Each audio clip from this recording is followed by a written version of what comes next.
You know what it is? It's Suave here with a special guest on the Elite Lowlights podcast, Mr. Roberto Castaneda. How are you doing today, man? I'm doing great, man. Thank you for having me. I know you've been wanting to get me on here, and I was actually pretty excited to get on here. We just haven't had the actual time to sit down, so I'm very excited. I got some of your questions just to tell the crowd, but the rest of the questions I didn't get, so we're going to make sure that we make the best of it. Yeah, just so you guys in the loop, I gave Roberto a couple questions so he can get acquainted with what type of questions I'm going to be asking here. But to start off, Beto, again, thanks for being on here. I know we've been going back and forth with times. We're super busy. It's super cool. First off, man, let me ask you, because I do understand that you have an athletic background, right? Yeah.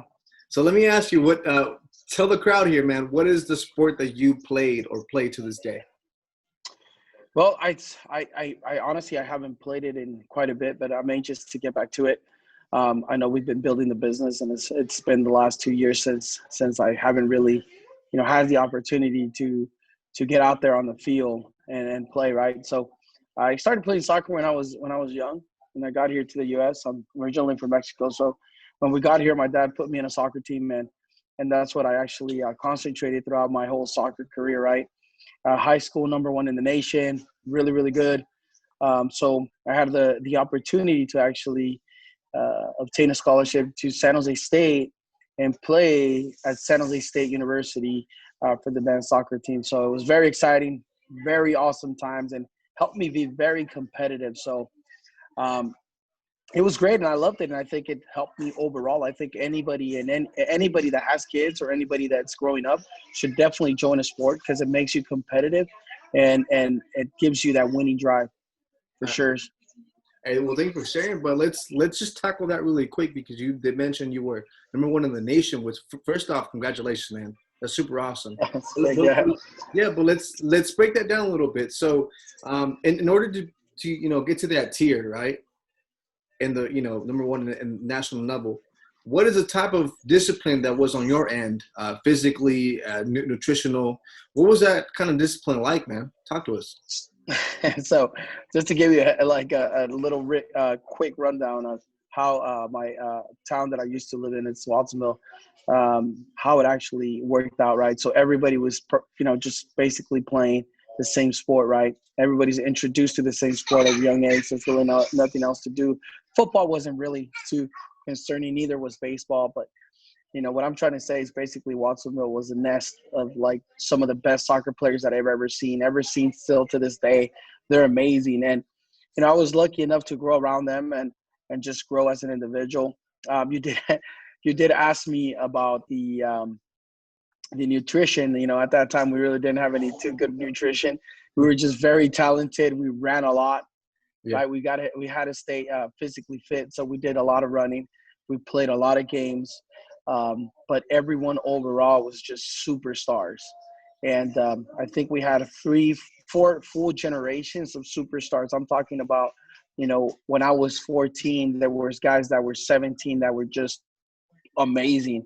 And just to get a spot on the Watsonville soccer team was really, really hard. Just to let you know, I wasn't in the actual squad, the varsity squad, until I was a sophomore.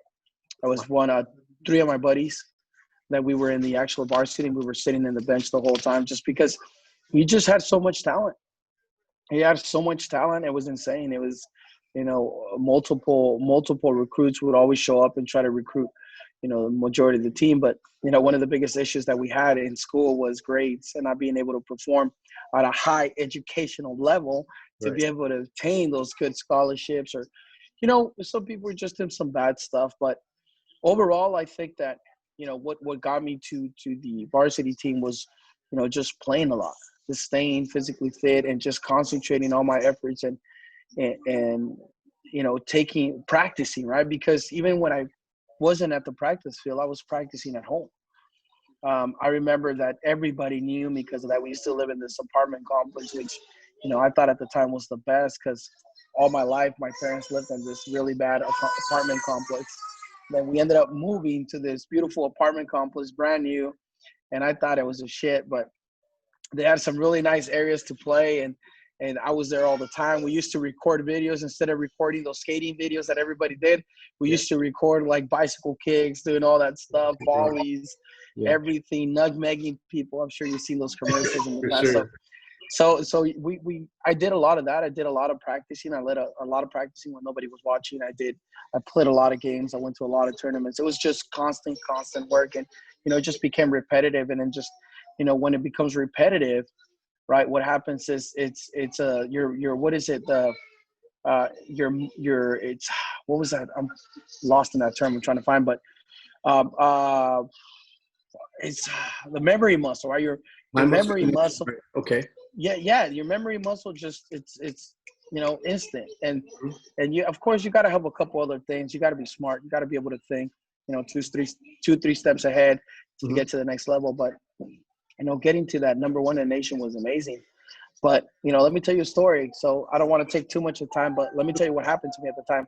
Yeah, so I was and this was huge. Actually, this came up the other day, and as a matter of fact, I can actually send over some so I can tag you on some stuff. So I was actually in the newspaper during the high school. You're not supposed to play with another team. And what happened was that I got caught playing for another team, and unfortunately they suspended me for a whole year. So, and we were number one in the nation. We got to number 4 because of me. And, some really bad stuff, bro. Like my coaches hated me. The players hated me, bro. Yeah, bro, really bad. And then even my coach got to the point where he was like, I'm never going to fucking take you here again. That's what he told me in my ear, so nobody else will hear it, right? Because he was really proud of number 1, right? He couldn't see past that. And as a matter of fact, the other day, he brought up this memory that came up. It was like years ago, bro. He brought it up, and I was tagged in it, and it was the same newspaper. And one of my friends was joking with them. He's like, man, if I was invited to that tournament, I would have gone too, just, because he always backs me up. And the coach was like, really? Instead of going to Florida, you would have done that? And he was all pissed, bro. And that was years ago. This guy, he's a coach for a big soccer college in Salinas, or Harnell College, and he still has that same, thought process of like, he feels like, he's still stuck in the past, Right. But it's not what happened to me that year. It's what I actually did to come back the next year that I wanted to talk to you about. So how was your comeback? So hearing that they weren't going to take me back on the team, right? I was like, well, there's one thing that I can control, and is how good I am, right? So I got to get to work. I got to put in the work now. So I started doing things that were kind of unorthodox. You really didn't see, like wearing weights in my feet, and we didn't really see it at the time. Remember, I was born on year 88. So at the time that I was playing, there wasn't too much like information on fitness and all that stuff. Like you could get quicker and all that stuff. So, but I just started feeling like if I could wear weights and run with them and practice I felt like my muscles would get stronger for some reason. And I did, and I got really good. I grew like maybe like 5 inches. I grew 5 inches, and it was just like, I was just bigger, faster, better than everybody else in the team. So when it came to the tryouts, there was no way that the coach was not going to take me. As a matter of fact, he tried to, go at it and defend me because I was just tearing everybody up, and he was out there kicking my shins, bro, kicking my feet, bro. And I literally grabbed him like a little kid. And I did him really bad, bro, like really dirty. And everybody was like, oh, because all my friends knew. So all my friends like, oh. So then he came up to me and he was like, you better fucking score some goals for me, and he just couldn't say no, but ever since that guy had like this really bad vibe towards me, but he couldn't say no because I was just one of the best center mids in the fucking country at the time. So he couldn't say no. But every time we got like the news came out, because we're still ballers, bro, the senior year. So when the news came out, he would be like, oh, they're asking for the center mid. And he would just roll his eyes, you feel me? Like, you want to go? And I was like, yeah, what the fuck? So when I got scholarships, right, and I got like people calling him, he would be like, yeah, I got great news for you guys. You got picked to go and look at the campus for the school. And then he would just look at me and they're like, oh, they asked about you too. I was like, come on, man, you know. He So it was a was little tough, man. upset, wasn't It was yeah, bro, it was tough, but I ended up getting a scholarship, and I ended up getting multiple offers, and basically, man, I had to do it all on my own. I didn't know what the hell I was doing, but all I knew is I wanted to go play. And right. when you really, you know, the thing is that when you really want something, no matter who tells you differently that it might not work, right? The reality is that it's up to you.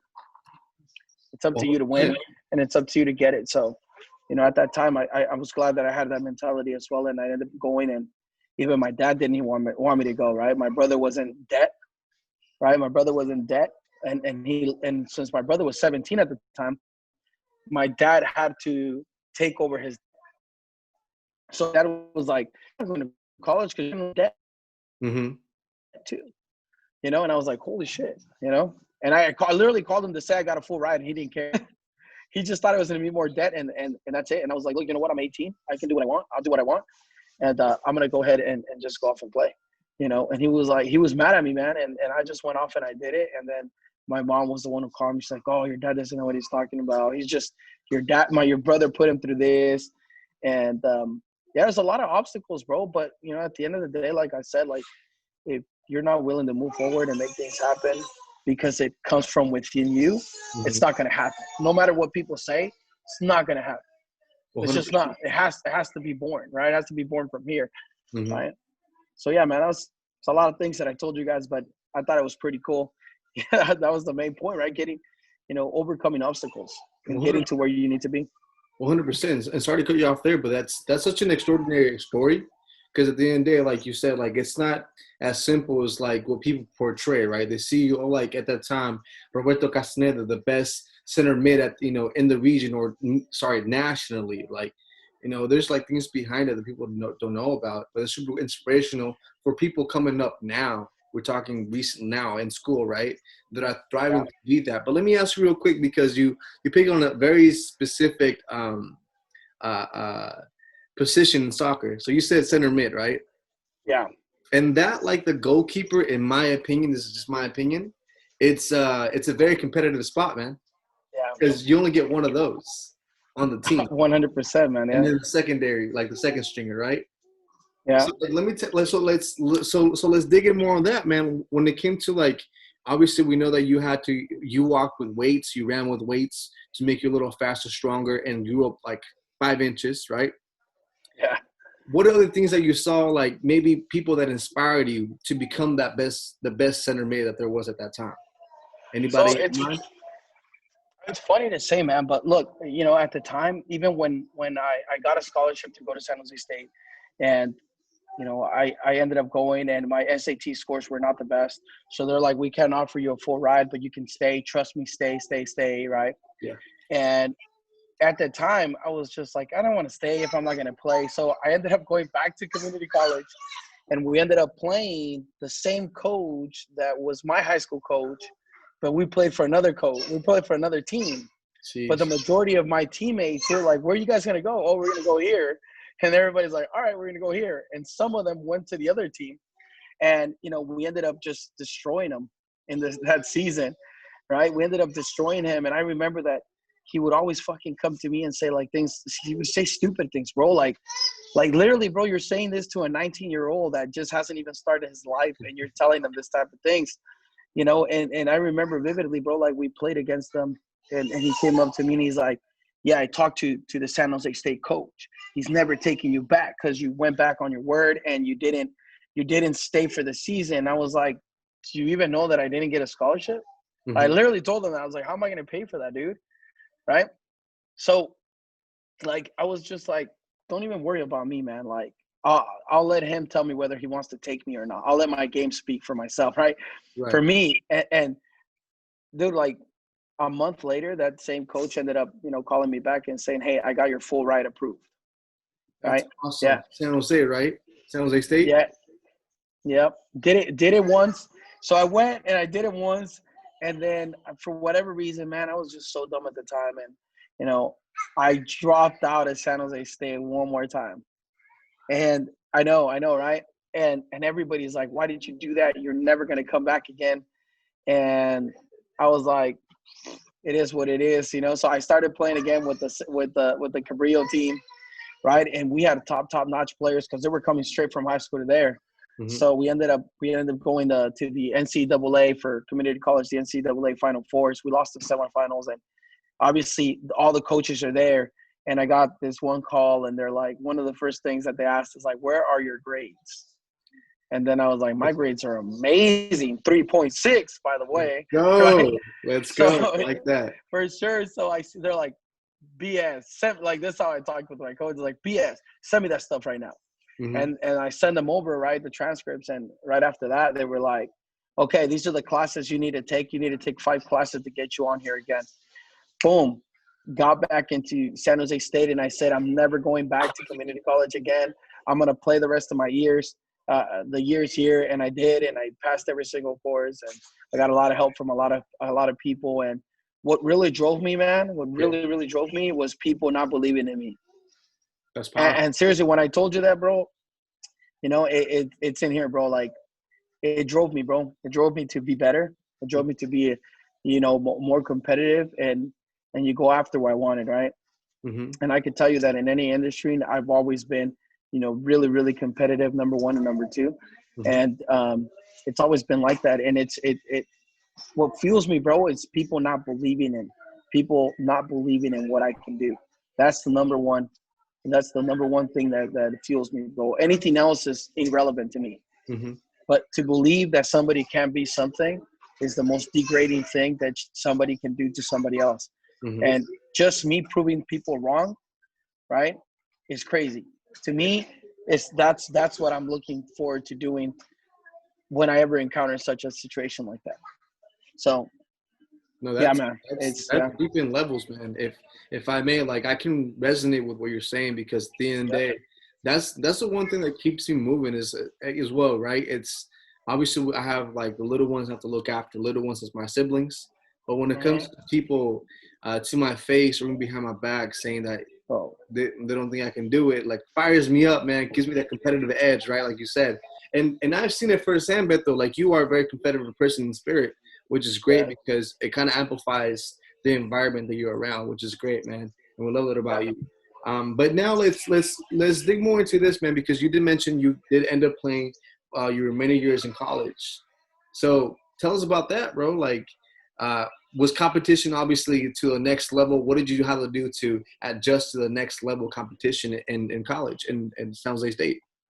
So that's a great question, man. So one of the first things that I did was I knew that I had to be fitter than everybody else. And one thing about me, man, and I always say this, like, you know, a lot of the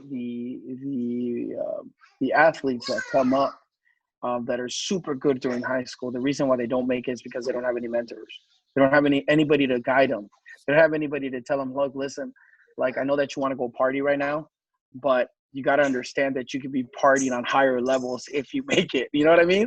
Like, I know that you want to go chase girls right now, but you know that if you make it, you could be chasing girls that are more beautiful, right? More intelligent, more this. So that's one of the things that I didn't have at the time. But what I did have was, again, that competitive edge to actually be the best and not be on the bench, right? And I've never been on the bench, to be honest with you. Never. And I thank that to God. And if I'm in the bench, you could just see me. I'm super relaxed because that person that's in there and it's about to get out, they're never going to get back in. Bro, that was just my thought. And I was always, like, literally, man, like, when I first came into San Jose State, there was top-notch players. And I remember that, you know, they had us doing different drills and everything like that. And I was brand new, bro, like little kid, freaking probably weighed about 176 pounds. Super skinny, dude. My legs were the biggest part of my body. Right? And I was sitting in the bench and, like, literally I was like this, you know, and you could tell everybody around them was really intense. They were like, oh, am I going to play? And they were just, you could see their little hands like, you know, when am I going to go in? And I was just super relaxed because, to be honest with you, I didn't care. I didn't care what everybody else was doing. I was concentrating on myself and just, you know, I just knew that I was just going to tear them up as soon as I got there, man. And sure enough, they're like, hey, like, what are you doing? And I was like, nothing. What are you doing? And the coach is like, St. Clair, he's like, you're about to go in. Go warm up. So I went and warm up, did a couple things, and then Came back in, bro, completely destroyed everybody. Completely, bro. They were just fucking amazed. Like, they were incredibly amazed. And I can just tell you right now, man, like, I just tore them up. I was just in better shape. I was quicker. I was faster. I was smarter than everybody. And it was just, let me tell you what happened right after. So right after that training session, coach called me in to his office, right? And he says, and I just barely met the guy, like I met him when we came into the orientation to go look at campus and everything, but and he's still my really good friend, just to let you know, really good friend. That's so awesome. This guy helped me out so much, bro. Like, this guy would invite me to Thanksgiving. This guy would just, he did a lot for me. That's awesome. And he called me in his office and he's like, you know that you're the first freshman that I'm ever going to start. It's been years. He's like, I don't remember the last freshman I started, but you're going to start, that's how good I was at the time, So it was a good experience, man. But I don't know, bro. I was just really fit. I was ready. I was prepared. And that's one thing I always tell people, like, opportunities come, right? Whether you're prepared or not, that's up to you. Yeah. You want to take advantage of it, and that's it. And I did, bro. Like, I was just really fit. I was really good. And I had everything, bro. Like, everything. And people were just like, who the hell is this Brazilian kid? And I was like, no, bro, I'm Mexican, bro. Relax. Right. No, because Brazilians get that positive stigma, or not stigma, but positivity, that they're really good at playing ball.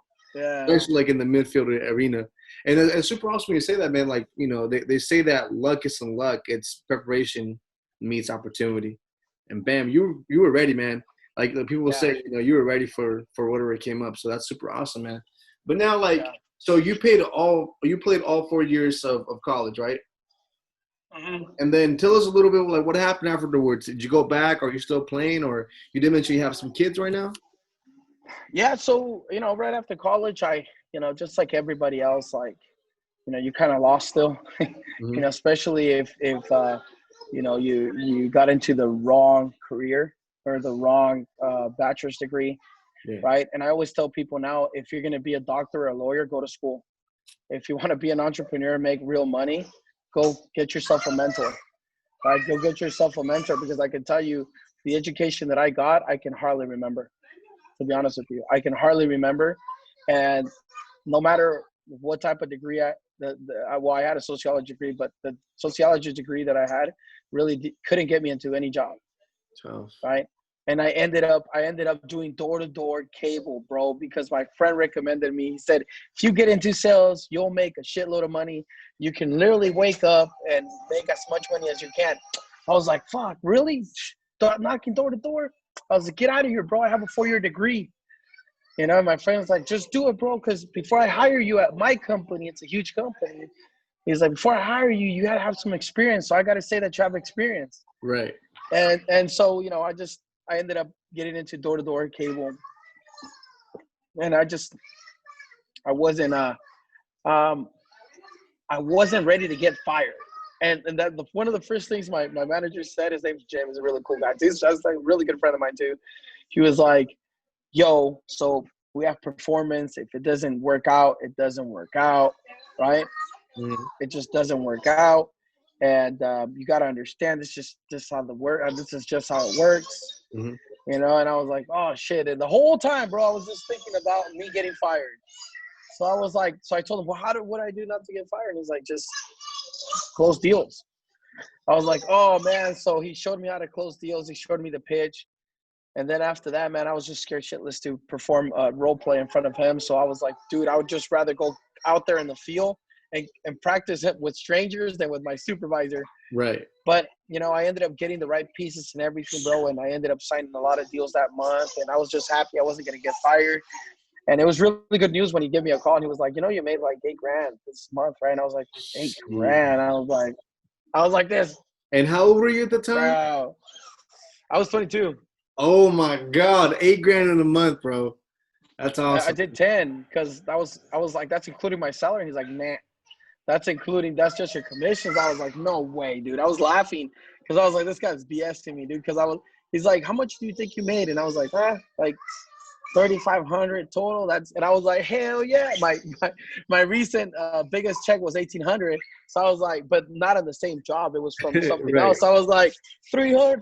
I just doubled my income. Fuck yeah, I was pumped, bro. Yeah. But then he's like, dude, he was just like, dude, do you not pay attention to your compensation structure? And I was like, nope. not me. Who's number one? And he's like, you are this month. And I was like, that's what I'm paying attention to. I like so that. Then so I went and looked at some stuff and I looked at the portal. And I was like, oh, and I told my mom, and my mom didn't believe me either. She was like, nah, hasta cuando tiene el cheque. So they give you the check, And I was like, right. Come on, man. Don't. I was like, come on, don't say it. Don't be like that. You know what I mean? Right. No, I hear you, man. So I ended up getting the check and I was like, whoa, it's like, dude, knocking door to door, made 10 grand. That's insane. Mm-hmm. And then right after that,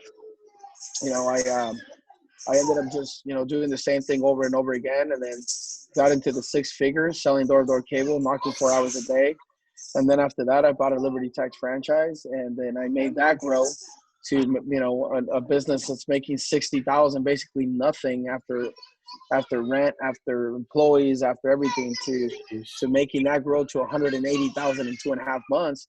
When it was all based on sales, and it was just, I just enrolled in a YouTube university on how to sell and everything. And a lot of the things that now that we teach at Bright World, right, is a lot of the stuff that I got from door-to-door sales. I got it from Zig Ziglar.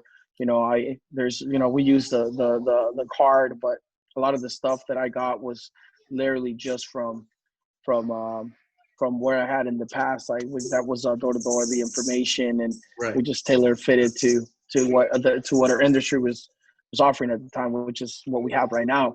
But it was a good ride, man. It was amazing. And then got into solar, of course, so you know how that goes. Yeah.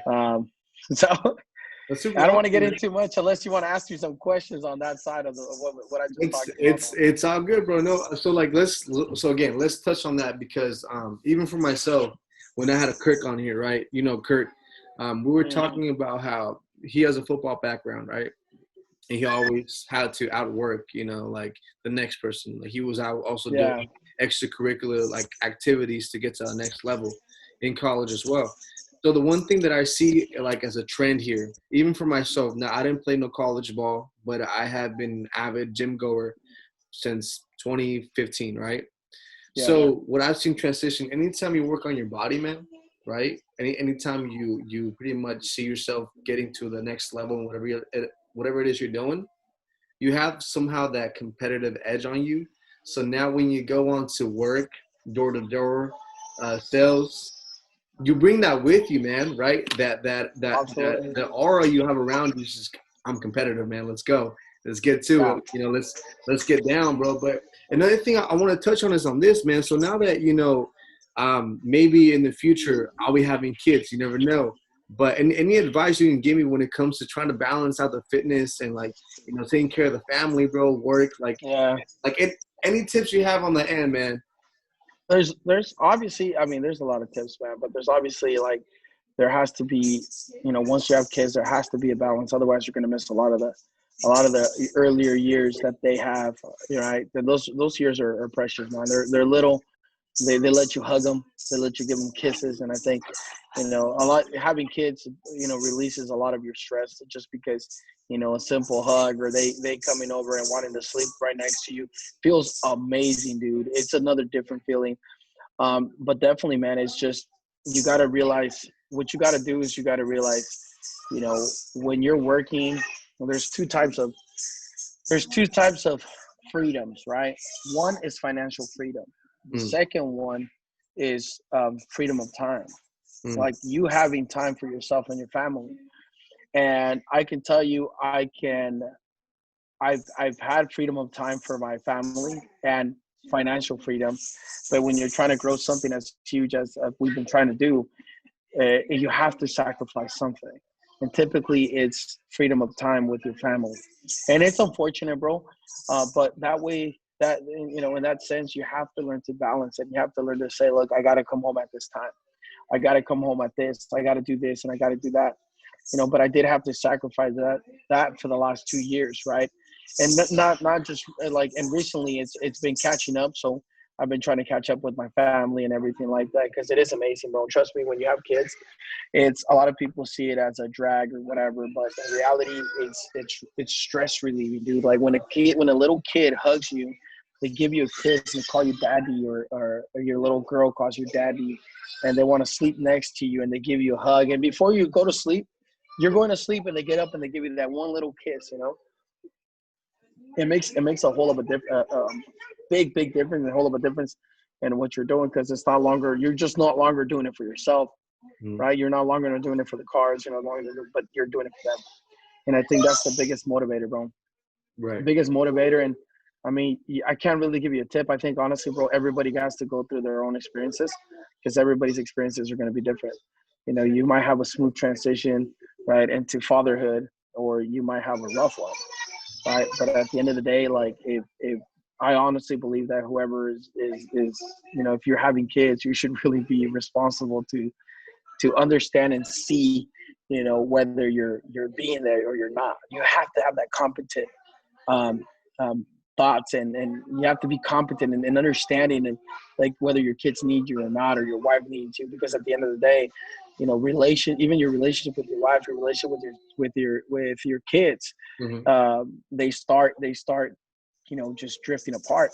And I'll give you an example, right? Like, you know, before we got the HQ, right, at Bright Roll, like I used to be home all the time, dude. Like, you know, I'd go sell my deals. My team would go sell, kill it, right? Boom. And then just go home. Be home at 7. I slam down 2 deals, 3 deals early in the morning, right? Boom, get it done, you know? And then just be home at 7. I'd be chilling. My little kids are like, yeah. And they, every time I shout, daddy, and they just go up to you, dude. And then after we moved into the HQ, right, like I would show up really late, right? And then everybody was calling me, right? And everybody was just like, hey, what do you need to do? Can I do this? Can you have some time? You have 3 minutes. You have this. Hey, can you help me with this tax question? Can you do this? Do this?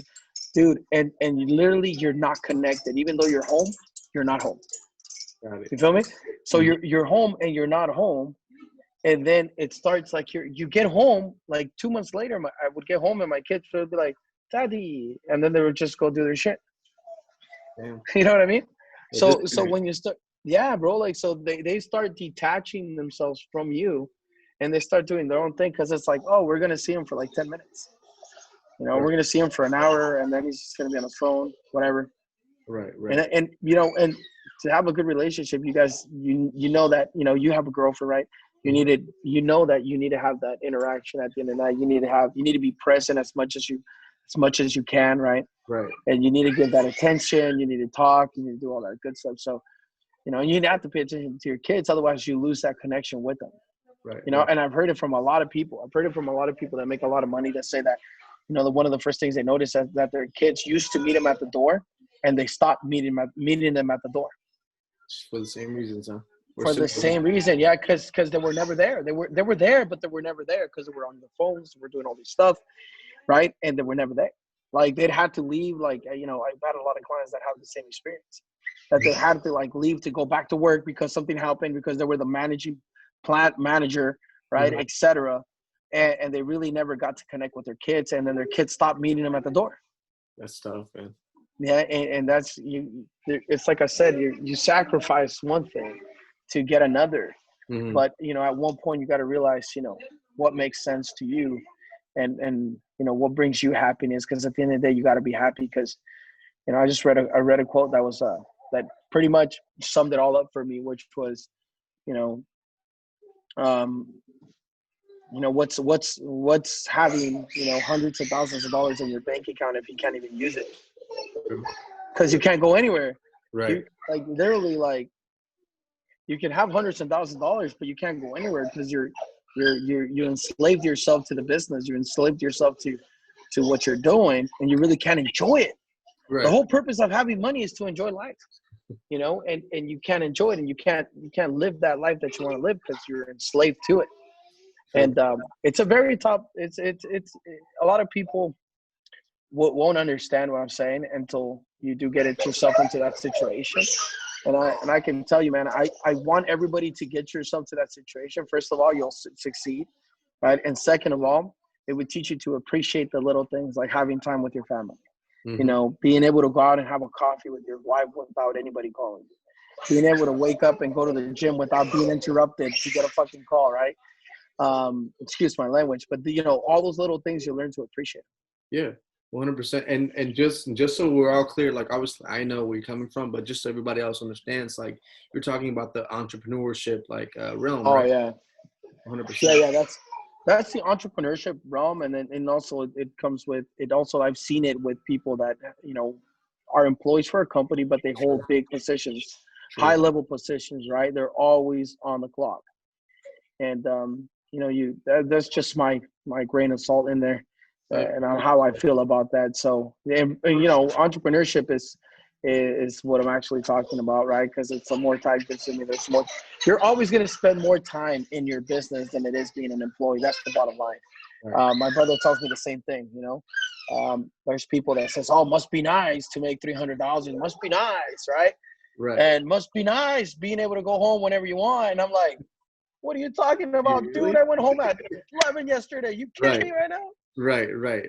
Some people just talk, man. That's all it is at the end of the day. But quick question, man. Like, are you considering getting your kids into any sort of sports, maybe soccer? Absolutely, man. Absolutely. So I know, like, you can't tell kids what to do. That's one tip I can tell. You can't tell kids what to do. You have to show them. Mm-hmm. You have to not even show them, because you're still telling them what to do, but you have to just do it when they're around. And sooner or later, they'll pick up the ball. They'll pick up and start doing what you're doing, because they do what they see. Monkey see, monkey do. That's it. That's just kids. They don't learn by getting told what to do. As a matter of fact, you go ahead and tell a kid, "Don't do that," he'll just look at you like why, right? Right. You know, and then they don't learn their lesson until they eat shit, right?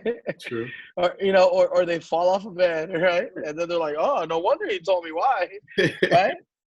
So or they see somebody else fall and they're like, I ain't gonna do that.